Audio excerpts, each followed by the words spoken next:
Today's prescribed fire is going to be about 80 acres. We've got a small block here of about 30 acres, and then on the other side of the property we have another 50 acres that we're going to burn. Just moments before this morning's prescribed burn, in Georgia Forestry Rangers double and triple check to make sure everything is just right. Yep, we're about ready to get started with our backing fire right on the back side of this piece right here in front of us. The wind is blowing the direction they need. Georgia Forestry requires the landowner to spark the first flames. If there was to be a wildfire in the vicinity, our guys could get called away. So that's the reason why a landowner has to be on site anytime that we're doing a burn. Even after the flames start burning, Georgia Forestry starts off slowly. We started out with a test fire to ensure that the winds were doing what were predicted, and now we're starting our backfire. The back burn offers protection for property bordering the burn site. We have an adjoining landowner, a separate landowner, and we want to make sure that the fire does not jump our fire break and get onto that landowner. Just as the name suggests, a prescribed burn offers a prescription for land management. This property we're looking at today, the landowner wanted to try to eliminate a lot of the scrub oaks, which means we wanted a hotter, drier condition, and that's what we have today.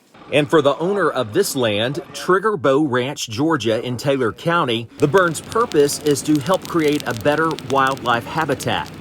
I believe in wildlife conservation, yet I am a hunter, but it's a respect for the animals and the game, and I'm providing great land management for them so that we can have a real healthy herd at my property, not only for the hunting season, but also for just sightings. To get to this burn day, Georgia Forestry Commission considered many factors in coming up with a plan. It's not just going out there and arbitrarily putting fire on the ground. There's science behind it. There's interactions of the weather and the fuels, the topography, when's the last time it rained, when's the next front coming in. All of that's taken into consideration when a burn is planned. And this expertise is also why Georgia law requires landowners to contact the Georgia Forestry for burning permits, even if the property owners plan to burn without the Commission's on-site help.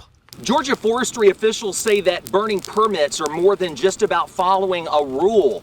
The law is there because in Georgia, it protects the landowner. The one great thing is in Georgia, if you do everything right, Georgia has a gross negligence clause. We have a right to burn in the law. If you were to burn without a burn permit and your fire was to escape, then you would be, and we had to respond, you would be charged suppression cost. And that's a cost for every piece of equipment, every personnel. And you might notice, Georgia Forestry does not usually issue nighttime burning permits for acreage. We have to be really mindful for where our smoke is going to go, because it's not necessarily the fire that we're worried about now. We can control that, we understand that, but it's where our smoke is going to go and what it's going to impact. John Barber says he's thankful for the expertise of the Georgia Forestry Commission. I can't do it as good as these guys can. They're pros. I trust them, I respect them, and they become good partners in my land management program. On the farm, I'm Greg Loyd. TV got big. A buddy of mine worked for Osmos, and they had a production company. He had this show called Room to Improve, and I've heard of it. And they